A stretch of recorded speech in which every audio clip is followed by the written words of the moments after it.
Bonjour, aujourd'hui nous aborderons un sujet qui me tient à cœur, la musique dans les œuvres de Tolkien et les musiques inspirées par elle.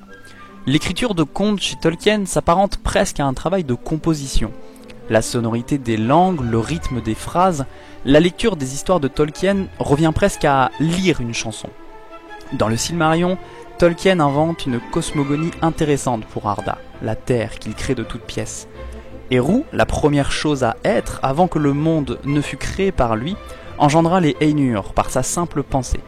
Ensemble, ils composèrent l'Ainulin Dale, la grande musique qui résonna dans le vide infini et y créa la terre, ses forêts, ses montagnes et tout ce qu'on peut y trouver.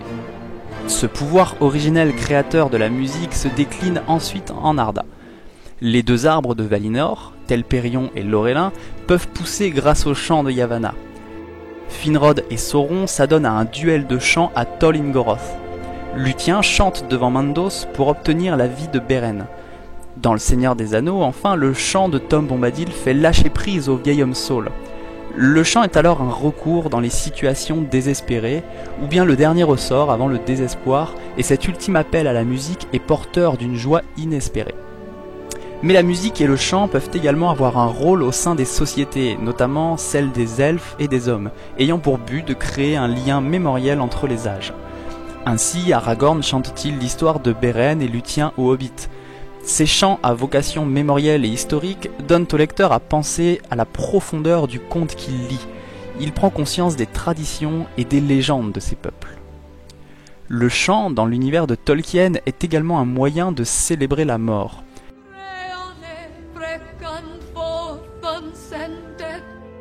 Vous vous souvenez forcément du chant funèbre des elfes de Lothlórien pour la mort de Gandalf.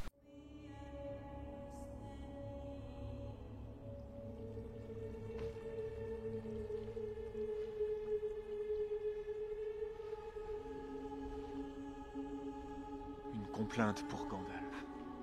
On retrouve nombre de ces lamentations dans Le Seigneur des Anneaux.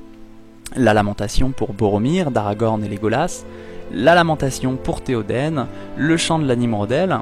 Ces chants funèbres peuvent être très impressionnants.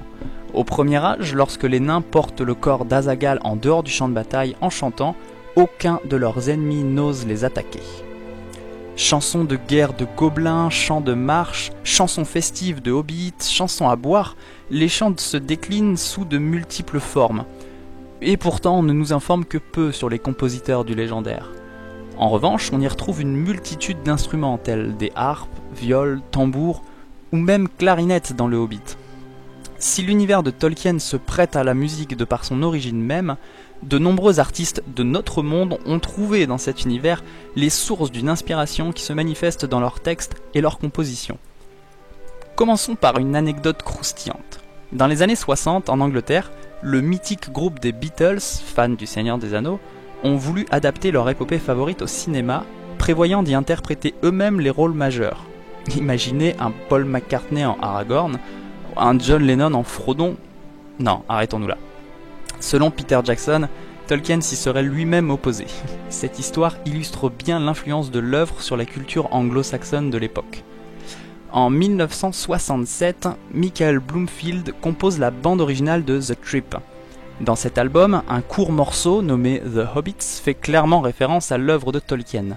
Cette composition sera la première expression musicale notable inspirée du légendaire tolkienien. En voici un extrait.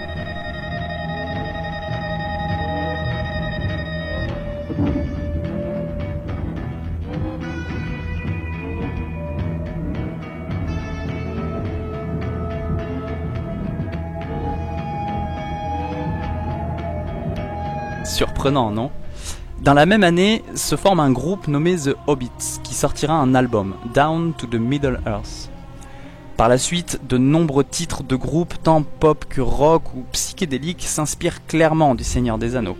The Hobbits de Skip B30, Hobbit's Dream de Nightblood Children, The Hobbit Symphony de The Smoke, Bilbo Baggins de Armageddon, The Hobbit de 10 Years After, et bien d'autres.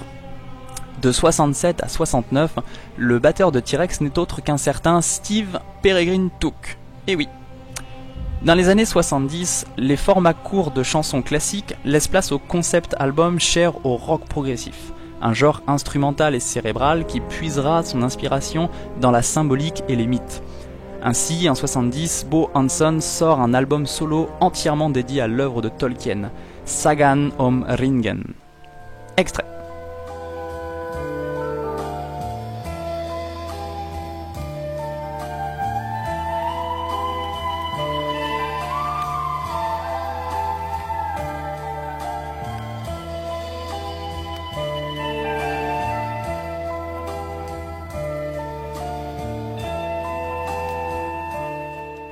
Puis vint le genre New Age. Évoluant vers des musiques plus ambiantes, le New Age soutient une idéologie tournée vers la nature, la mystique et la fantasy.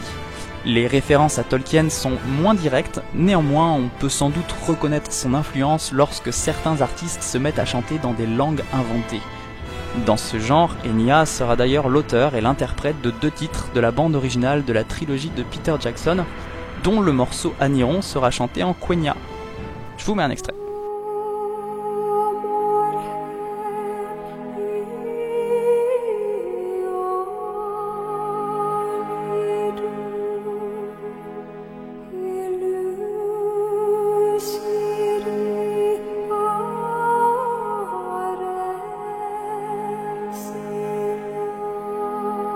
Retournons dans les années 70 et intéressons-nous à l'un de mes groupes favoris, Led Zeppelin.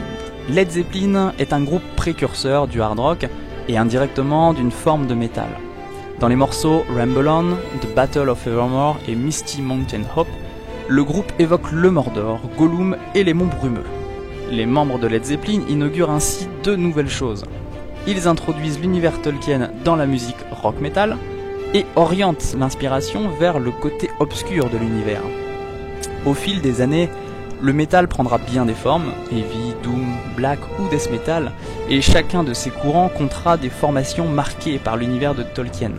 Citons Blind Guardian, Summoning, Gorgoroth ou encore Burzum. C'est dans les différents courants métal que le légendaire tolkienien sera le plus présent, mais on le retrouve également dans le punk, le folk, l'électronique, etc. Notons pour finir que cette influence, bien qu'internationale, s'exprime essentiellement dans les mondes anglophones, scandinaves, germaniques ainsi que dans mon salon. Voilà, c'est tout pour moi, j'espère que vous avez apprécié le contenu. N'hésitez pas à commenter si vous connaissez des groupes influencés par l'univers de Tolkien que je n'ai pas cité.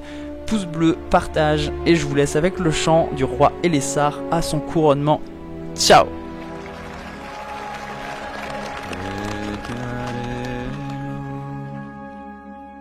In